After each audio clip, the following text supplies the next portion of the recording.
Alors, merci pour ce foisonnement d'idées. Je crois qu'il est temps de passer aux questions avec la salle.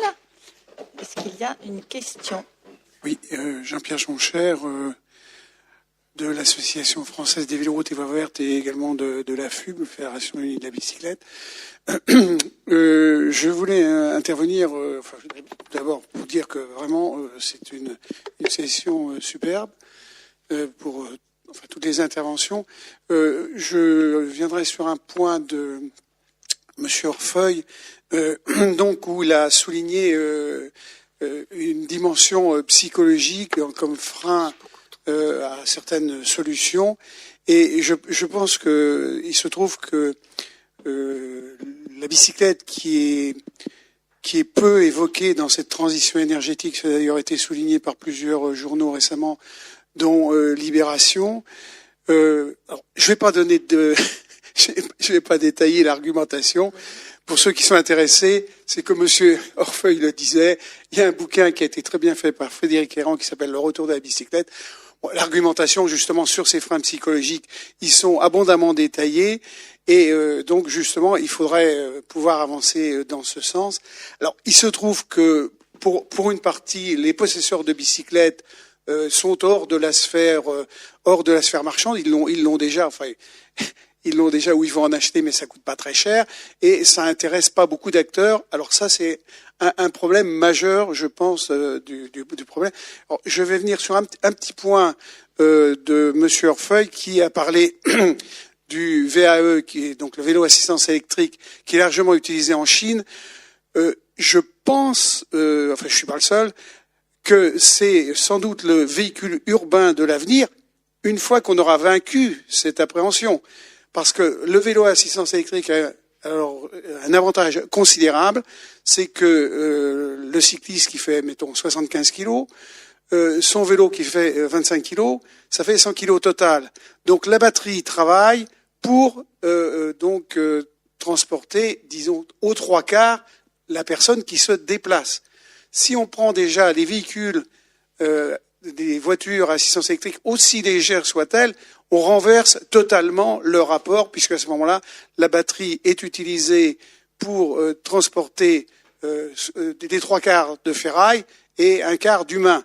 Donc là, c'est un problème structurel, disons, dont on n'arrivera pratiquement jamais à sortir, sauf si on trouve des batteries miraculeuses qui n'existent pas encore. Réaction, Madame de Boras, est-ce que le vélo électrique, vous avez fait partie de votre boîte à idées ou... Oui, ça peut faire partie de la boîte à idées. La seule question par rapport aux zones peu denses, voire même aux zones rurales, c'est la question de la sécurité et de l'aménagement. Aujourd'hui, évidemment, on pourrait mettre à disposition des vélos à assistance électrique, parce que sur ces distances que j'évoquais tout à l'heure de 10, 12 km, parfois 15, mais on n'est pas sur des distances énormes, notamment pour le travail sur ces territoires-là, mais il y a ces fameuses questions de sécurité et d'aménagement qui aujourd'hui sont pas prêtes finalement pour accueillir ces solutions-là. Et il y a la fameuse question de l'apprentissage, parce que dans les zones périurbaines, on a les difficultés économiques, mais on a aussi les populations vieillissantes. Et pour ces populations-là, il faut qu'on arrive à apporter des solutions qui sont peut-être pas celles du vélo, même à assistance électrique. Bonjour, moi j'habite Compiègne. Donc j'ai deux questions en fait. À Compiègne, on a un modèle particulier puisqu'on a un transport en bus gratuit, payé, financé essentiellement par les entreprises. Alors je ne sais pas comment c'est possible dans d'autres villes parce que apparemment ça fonctionne bien. Enfin, sauf qu'ils sont pas très fréquents. Voilà. Et la deuxième question.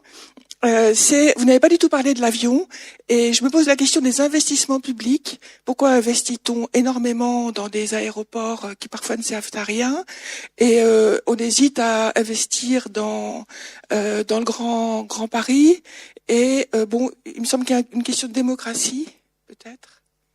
Qui souhaite répondre à cette question? Est-ce qu'on peut imaginer des transports publics financés par des entreprises? Ils ne sont pas à imaginer, ils sont déjà. Ouais, ils le sont déjà aujourd'hui. La réalité d'aujourd'hui, c'est que le versement transport, alors je n'ai pas le chiffre précis en tête, mais le versement transport, il doit couvrir 40 à 50% à peu. je sais plus, hein, en Île-de-France, on est à 40, on est peut-être un petit peu autrement en province. Mais oui, les entreprises, il faut le rappeler, dès lors que vous êtes dans ce qu'on appelle un périmètre de transport urbain, c'était les PTU là de tout à l'heure, les entreprises payent une taxe affectée au réseau de transport urbain dès lors qu'elles ont plus de 10 salariés, et cette taxe, elle est de 1% de la masse salariale quand vous avez un réseau purement bus, et de 1,8 dès que vous passez tram, métro, enfin bon, système lourd. Donc, dans toutes les villes, cette taxe sur les transports existe. Compiègne, qui est une petite ville, a fait le choix d'avoir une offre, on va dire modeste à moyenne, de se dispenser de tous les frais de recouvrement, de billettique et compagnie, des contrôleurs, machin, bon, et d'offrir le truc gratuitement. Bon, comme elle a une ressource qui dépend pas vraiment d'elle, hein, elle peut compter sur le fric des employeurs, elle a un réseau, bon, qui pourrait être un petit peu plus développé dans d'autres villes si on fait payer. Voilà. Quant à votre élément sur les aéroports, là, je crois qu'il faut être très clair. Il y a l'éthique d'une part et le business de l'autre. Hein. Les aéroports, alors je parle pas du cas de l'Espagne qui a fait des dizaines d'aéroports qui ne sont inutilisés parce qu'il y a eu un excès, une bulle en Espagne. Mais en moyenne, un aéroport, ça fait beaucoup d'argent. Donc on a quand même tendance à construire ce qui rapporte plutôt que ce qui rapporte pas. Une question. Oui. Alain Elbrun, retraité de l'industrie. J'ai été 20 ans à la Défense, donc j'ai vu l'augmentation du trafic sur le RERB. Mais moi, ce que je comprends de toutes ces contributions, RERA, pardon, ce que je comprends de toutes ces contributions très intéressantes, c'est que le point le plus important, c'est quand même l'occupation du territoire et l'augmentation de la densité urbaine. Et je crains, madame, que vous soyez obligée de réfléchir à des solutions qui permettent d'augmenter le trafic. Et néanmoins, quand je travaillais à la Défense, j'avais regardé dans l'entreprise où j'étais, c'était techniquement tout à fait possible que les salariés ne viennent pas au bureau au moins une fois par semaine, un jour par semaine. Bon, je ne sais plus comment il y a maintenant 130 000 salariés à la Défense. Si on en gagne 15% tous les jours, c'est déjà pas négligeable. Je crois que il n'y aura pas d'amélioration de l'efficacité énergétique si on densifie pas. C'est la culture, je crois, du Grand Paris. Et il faudra bien s'attaquer aux solutions de fond. En tout cas, merci pour ces contributions. L'exemple de la Défense, il est tout à fait intéressant. C'est aujourd'hui la Défense qui structure le réseau de Saint-Lazare. Et toute la desserte de Saint-Lazare, elle a été pensée comme une desserte, j'allais dire, classique de flux qui viennent de la province vers Paris, ou de la banlieue vers Paris, en faisant de la gare de Saint-Lazare une gare à origine terminus. Et en fait, on voit que ce schéma-là, il a plus de sens, puisqu'aujourd'hui, en fait, les flux de trafic, ils sont autour de la Défense sur des flux plus petits. Et on est en train de travailler avec une association dont vous avez peut-être entendu parler, qui était dans un premier temps très véhémente, qui s'appelle Plus de trains pour la Défense, à recomposer totalement la grille de Saint-Lazare pour tenir compte en situation de contrainte du fait que les besoins des utilisateurs ont complètement bougé. Et pour traiter cette question de la saturation en pointe, à Saint-Lazare, ce qui sature, en fait, c'est les temps, vous l'avez peut-être remarqué, c'est les temps de montée et de descente au terminus à Saint-Lazare.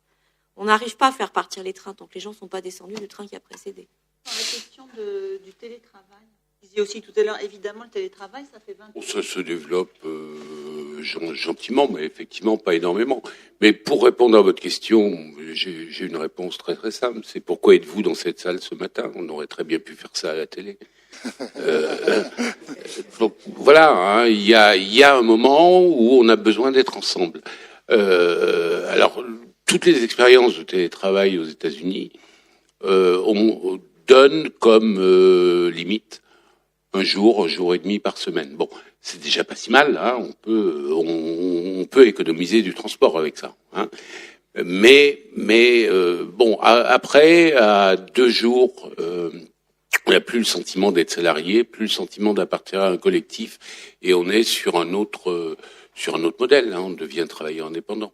Mais on a besoin de venir physiquement dans une entreprise pour savoir. Pour ça. Moi, je voudrais apporter à votre question sur le télétravail. Je suis Marie-Hélène Massot, donc je suis professeure à l'Institut d'urbanisme de Paris.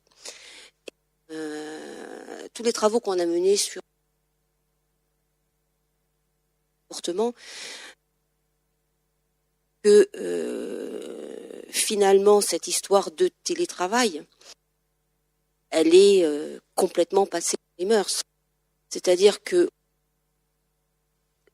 on constate deux choses. C'est que il y a quelque temps, quand la saturation n'était pas à ce stade-là en Île-de-France, et je parle de l'Île-de-France, on avait de comportements de mobilité de personnes qui passaient de leur lieu de travail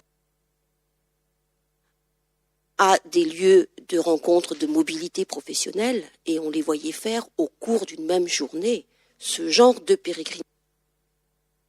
On constate deux choses: que ce genre de profil n'existe plus. En Île-de-France, il y a eu soit on va sur un lieu de travail fixe, soit on va en mobilité professionnelle, voire on reste à la maison. Et toutes les professions qui ont, je dirais, une gestion indépendante de leur temps de travail pratiquent déjà toute cette affaire. Et les 15% de personnes, on les a déjà. Tout le problème, c'est de amener toutes les personnes qui ne sont pas indépendantes dans la gestion de leur temps et qui dépendent des autres, d'aller vers ce type de situation. Mais on a déjà fait un gros pas, à savoir que les gens qui peuvent le pratiquer, eh bien, ils le font. Et il y en a beaucoup en Île-de-France, puisque c'est des cadres. Je voulais revenir sur premier sujet qu'on a évoqué, qui est celui de l'utilisation de ces moyens nouveaux, vélos électriques, trottinettes, etc. Et vous dites, oui, c'est bien, mais on peut rien faire parce qu'il n'y a pas d'aménagement pour que ça fonctionne. Et effectivement, vous avez raison. Moi, j'habite rue Michel-Ange, une rue à Paris qui est en sens unique. Les gens qui sont sur ces moyens-là, qui veulent aller dans l'autre sens, le font sur le trottoir. Et quand j'ouvre ma porte pour sortir, parfois, je risque de me faire renverser. Alors, que faites-vous, vous, auprès des élus, Madame Hidalgo par exemple, puisque je suis à Paris, pour lui expliquer qu'il faut absolument, effectivement, sur ces modes qui sont intelligents et qu'on peut utiliser, les utiliser en ville. Je vais répondre sur la partie opérateur transport public urbain. Alors là, nous, on était plutôt sur des zones peu denses, donc la question se pose dans des termes un peu différents malgré tout, mais en tant qu'opérateur, on n'a pas de rôle d'aménagement. On peut être force de proposition et de conseil, voilà. Donc on peut être force de proposition et de conseil, embellir la ville, l'apaiser, mais finalement ça s'arrête là. On a assez peu de pouvoir. On peut proposer des projets, on peut proposer des expérimentations, mais on peut avoir beaucoup de difficultés à mettre en place ces éléments. Donc à part être force de proposition et de conseil, mettre en avant des arguments des habitants, les besoins sur les territoires, etc. Ce rôle est assez limité aujourd'hui. Et on peut proposer des services, nous, on le fait déjà, de vélo libre-service ou vélo assistance électrique, mais en termes d'aménagement, au-delà du point d'arrêt et des aménagements vélo, ça s'arrête là, en tout cas pour notre part. On a été exactement dans la même démarche, c'est-à-dire qu'on a travaillé avec le STIF, on a proposé Véligo, qui se développe progressivement. Alors Véligo, c'est un système qui permet en fait d'attacher son vélo en sécurité et de prendre le train par la suite. Quelques remarques d'un utilisateur de vélo. Il y a quelques années, quand avec quelques collègues, j'ai demandé à mon entreprise de créer un petit chemin pour qu'on ne mette pas les pieds dans la boue entre l'endroit où on pouvait garer nos vélos à l'abri et l'entrée de l'entreprise, ça a paru farfelu. C'est étrange quand même. D'un autre côté, quand je parle avec les gens de mon quartier qui habitent dans des immeubles, quand on parle de vélo, ils disent non, je peux pas, j'ai pas la place chez moi et en bas de l'immeuble, il n'y a pas d'endroit où je peux garder mon vélo en sécurité. Et puis une troisième remarque, quand je vais sur l'île de Ré, je vois énormément de vélos électriques. Dans ma ville, il y a très peu de vélos électriques. Cela veut dire, je crois, que la réglementation sur les vélos électriques, elle a été faite en pensant que le vélo électrique était un truc de vieux qui se promène.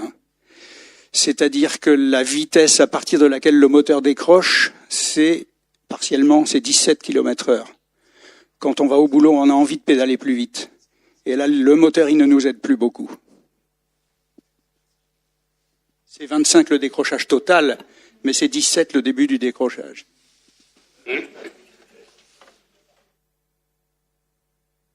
Oui, bonjour, merci de me donner la parole. Raymond Zaharia, ingénieur en retraite. Je pourrais vous parler de mon expérience depuis 8 ans en vélo électrique dans Paris, mais je préfère passer à autre chose. D'une part, je constate avec plaisir le choix qui a été fait de faire intervenir des acteurs qui sont soit vraiment sur le terrain, soit très proches du terrain.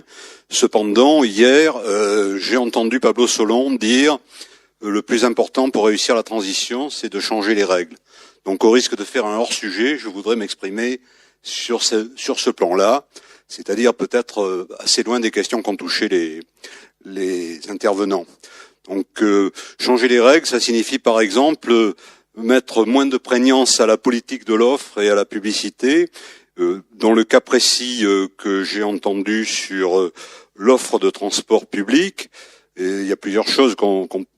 Les règles qu'on pourrait changer, c'est par exemple empêcher qu'on propose à des gens qui sont démunis de transport en commun ou de moyens de transport un boulot à 50 km, comme cela se fait couramment, quoi. Il devrait y avoir, il me semble, un mouvement pour une réprobation générale de ce truc-là. Et puis, sinon, parmi les règles qu'il faudrait changer, je pense par exemple toujours la politique de l'offre. Lorsque le Twizy est sorti, moi j'étais consterné par le fait que la batterie était louée.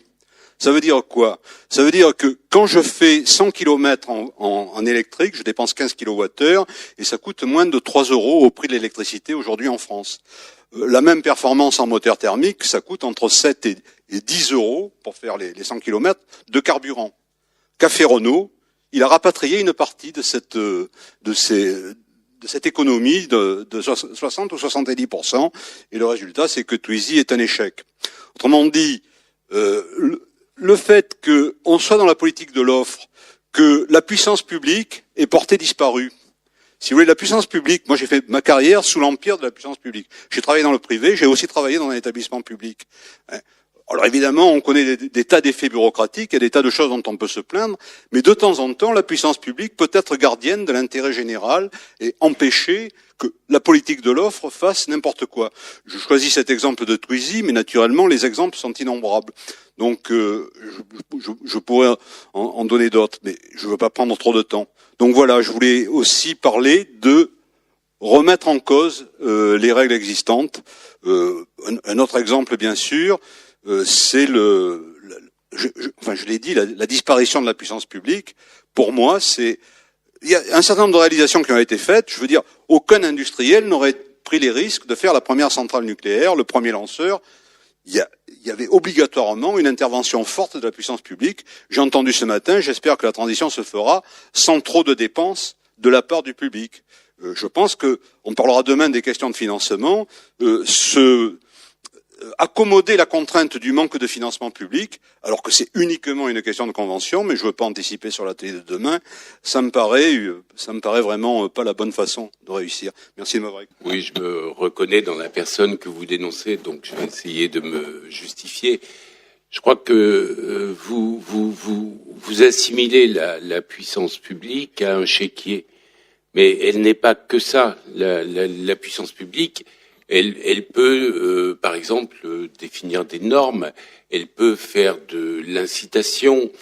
Moi, ce que j'ai écrit depuis 2 ans, je me retrouve assez bien dans. Encore que je dirais le nucléaire et Ariane. Bon, c'était quand même. Il faut dire les choses franchement. On a un peu changé d'époque, hein. C'est pas la puissance publique qui a fait Google. Bon, mais en partie, oui.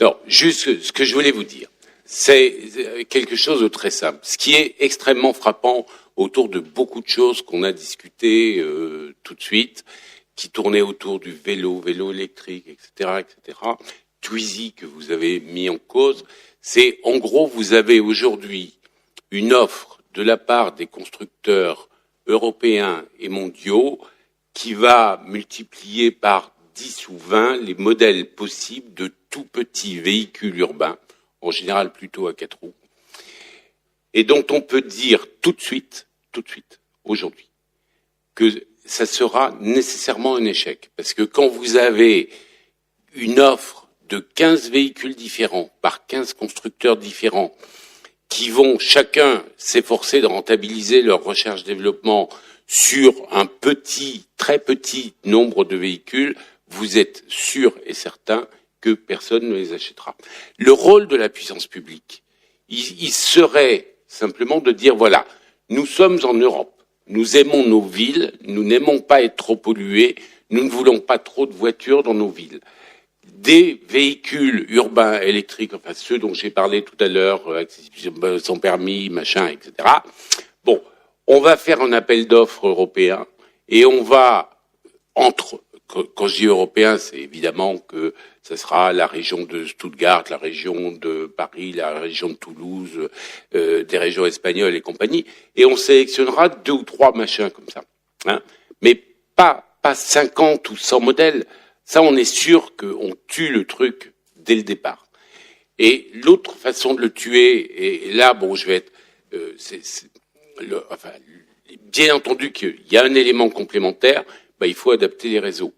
Hein, il faut adapter les réseaux, il faut que ces véhicules puissent circuler en toute sécurité sur les réseaux. Et donc, moi, je ne suis pas hostile dans cette perspective-là, s'il y a cet élément-là, à ce que, effectivement, les vitesses de voitures dans les environnements urbains soient relativement limitées.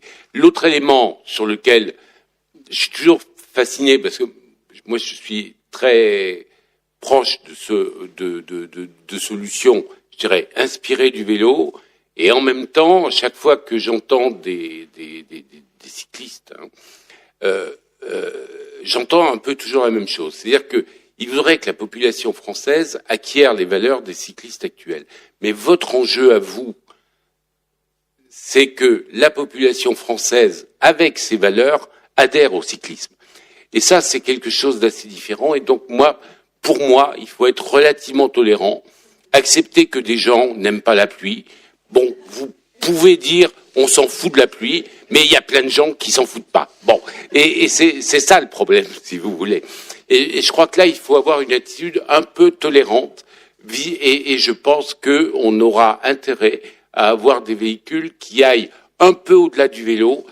Bon, oui, c'est vrai, les cyclistes actuels adorent arriver en sueur au bureau, mais il y en a plein qui n'aiment pas. Bon, c'est un facteur limitant. Voilà. Je voulais revenir sur l'éloignement domicile-travail. Est-ce qu'on a déjà pensé à des systèmes de bourse? Alors évidemment, il n'y a pas une substituabilité complète d'un employé d'une boîte à l'autre, mais on peut imaginer qu'il y a quand même certains métiers qui sont plus substituables à des bourses pour rapprocher les trajets domicile-travail. C'est la première question. La deuxième est un peu moins précise. Imaginons un système par Internet de localisation de son travail et de son métier. Si je suis serveur dans tel restaurant à 40 km de chez moi, est-ce que je pourrais échanger contre serveur dans... Enfin, bon. C'est une question. La deuxième est plus large. On a beaucoup parlé de la France. Est-ce que le diagnostic français, il se retrouve aussi, notamment sur les questions de précarité énergétique, dans d'autres pays européens? Et est-ce que dans les réponses apportées, il y aurait des bonnes idées dont on pourrait s'inspirer? La précarité énergétique, au départ, elle a commencé à être étudiée au Royaume-Uni. Après, en Europe, il y a d'autres pays il y a l'Irlande aussi qui traite la question. Et au niveau Europe, il y a quelques études, mais pour le moment, il y a un manque de données, en tout cas, pour avoir des chiffres qui permettent de faire un diagnostic de la situation, mais aussi de comparer d'un pays à l'autre, vu qu'on n'a pas les mêmes données. Donc c'est en cours. Puisqu'aujourd'hui en France, il y a la création quand même de l'Observatoire national de la précarité énergétique dont il faut parler, et tous les enjeux justement qui a incorporé dans sa réflexion les problèmes de mobilité et de transport. Donc sous l'aspect de précarité énergétique. Et là, je voudrais juste faire une petite remarque à propos de l'exposé d'Audrey, qui était fort intéressant. Quand on parle de précarité et de vulnérabilité, c'est des choses différentes. La précarité et l'effort de le taux d'effort énergétique dont elle a parlé est associé à la précarité, il est statique. Mais c'est la précarité elle-même qui est statique. Je veux dire, c'est un état. Quand on passe à la vulnérabilité, on passe à des potentiel de précarité. Ce n'est pas du tout la même mesure, c'est pas du tout la même chose, et c'est pas les mêmes registres de l'action sociale. L'Observatoire national de la précarité énergétique nous fait rester dans la précarité, alors que, comme nous l'a montré Audrey, pour la problématique des transports, la vulnérabilité est beaucoup plus conséquente que la précarité. Et comme nous l'a montré Jean-Pierre, la précarité énergétique n'est qu'une toute petite dimension de la vulnérabilité. Et donc là, je repasse à la réponse que je voulais faire au monsieur sur l'offre, en complément de ce qu'a dit Jean-Pierre. Je voulais dire qu'on peut parler de l'offre. Sandrine a un peu évoqué tout à l'heure la façon dont on avait vu évoluer la façon de faire l'action publique sur les territoires. Au cœur du sujet, il y a pas tant l'offre que qu'est-ce qu'un service public. Aujourd'hui, dans la loi française, quand on veut proposer des solutions, on est sur un registre de service public. Qu'est-ce que ça veut dire, service public? Ça veut dire le même pour tous. Il est évident, le même service pour tous. Les vulnérabilités, et c'est pour ça qu'avec Transdev, on a choisi non pas la précarité, mais la vulnérabilité, elle peut toucher tout le monde, à tout âge. Je me suis cassé une jambe, mon enfant est hospitalisé, j'ai pas de... Donc on est sur des perturbations pour tous, qu'elles soient des handicaps ou des histoires de vie compliquées, mais de la vulnérabilité. Et pour revenir au service public, c'est bien dans une affaire de cette égalité pour tous sur des territoires où elle est difficile à faire en termes économiques, qu'il faut peut-être se repenser la question. Et c'est bien pour ça que nous, on est reparti des besoins, pour identifier finalement la palette des vulnérabilités. Et est-ce qu'il peut y avoir une seule solution pour tout? C'est pas possible. Et c'est encore moins possible si on part du service public sur la base d'une égalité pour tous. Et on est en train d'évoluer, dans le terme de l'action publique, sur un service au public, c'est-à-dire où effectivement les besoins, la définition des besoins part de la personne et où tout le monde participe à la réponse pour des histoires économiques et de lien social. On est en train de transformer cela pour des raisons de financement, mais aussi pour des raisons de satisfaction d'une demande qui est tous les jours particulière. Super d'accord avec ça. Je trouve que c'est très bien de dire ça, parce que, en fait, quand vous parliez des politiques publiques, le risque, c'est d'arriver au 1,5 milliard pour mettre les quais à niveau, alors qu'on peut trouver des solutions beaucoup plus frugales, qui en fait répondent beaucoup mieux à des usages qui sont des usages décrits avec les citoyens. Je pense qu'un des enjeux de la puissance publique, c'est justement de promouvoir ces méthodes de travail, plutôt que d'avoir des grands trucs, voilà, et d'arriver à susciter la participation des citoyens. Et exactement. Voilà. Juste pour compléter sur les études au niveau européen et sur les exemples de solutions, effectivement, quand on regarde, il y a pas grand-chose, que ce soit sur la partie diagnostic ou solution. Sur la partie diagnostic, l'Observatoire de la mobilité inclusive, qui a été lancé par Total et Voitures & Co, qui s'appelle WeMove maintenant, c'est ça, devrait lancer une étude européenne sur quelques pays, donc ça donnera peut-être des éléments. Et sur la partie solution, effectivement, on est un petit peu pauvre. En Europe, moi j'ai fait des recherches pour voir si on pouvait s'inspirer de solutions qui existent ici ou ailleurs, et il y a assez peu d'éléments qui sont développés. Et finalement, c'est aussi le cas en France. On retrouve des petites solutions presque artisanales, anecdotiques, vraiment au niveau de villages, voire même de centres-bourgs. Et le gros problème qu'on rencontre dans les pays européens ou même en France, c'est que finalement, ces solutions-là, elles n'arrivent pas à s'officialiser et à s'institutionnaliser. Donc, elles se créent à un moment donné, il y a plein de bonnes volontés, elles fonctionnent un certain temps. Et puis, à un moment donné, s'il y a une difficulté particulière ou si les personnes qui s'en occupaient n'ont plus la volonté ou non plus le temps, elles meurent finalement. Donc en fait, il faut qu'on arrive à fédérer des acteurs pour essayer, sans dire de créer des usines à gaz avec des réglementations, parce que ça fonctionnera pas comme ça non plus. Il faut qu'on arrive à fédérer un petit peu plus et à institutionnaliser un petit peu plus. Il y a des solutions qui existent partout en Europe. C'est un bus citoyen finalement. C'est un véhicule qui est mis à disposition soit par une collectivité, soit par un opérateur de transport public et qui est conduit par des chauffeurs bénévoles. Ça existe partout en Europe, sauf en France. C'est né au Royaume-Uni dans les années 30. C'est très développé aux Pays-Bas. Nous, on exploite nos réseaux et on propose ce service-là dans nos réseaux. C'est très développé en Allemagne, en Autriche, mais en France, mais c'est pas possible parce que réglementairement, celui qui fait du transport public, c'est pas une association avec un bénévole, c'est un opérateur de transport public. Voilà. Donc il faut aussi faire évoluer les règles un petit peu pour faire bouger les codes et proposer des solutions.